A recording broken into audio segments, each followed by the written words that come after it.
మనం డబ్బులు ఎక్కువ ఖర్చు పెట్టకపోతే మన ఫ్రెండ్స్ కానీ మన రిలేటివ్స్ కానీ వీడు డబ్బులు ఎక్కువ ఖర్చు పెట్టారా, వీడు పిసినారోడు అని చెప్పి ముద్ర వేసేస్తారు. నా లైఫ్లో జరిగిన ఒక ఇన్సిడెంట్ మీతో షేర్ చేస్తాను. అదేంటంటే, నాకు అండ్ నా ఫ్రెండ్కి ఇద్దరికి ఈక్వల్ శాలరీ. వాడు కొంచెం లావిష్గా ఖర్చు చేస్తాడు.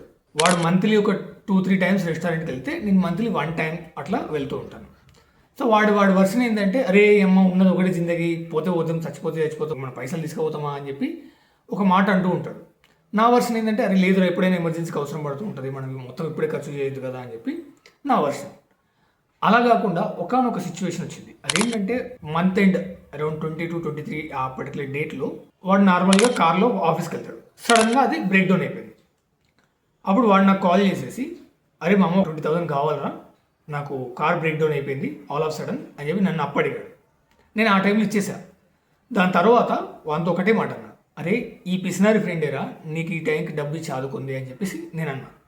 అంటే ఇక్కడ మీరు మోరల్ ఆఫ్ ది స్టోరీ ఏంటో నాకు కమెంట్ సెక్షన్లో పెట్టండి.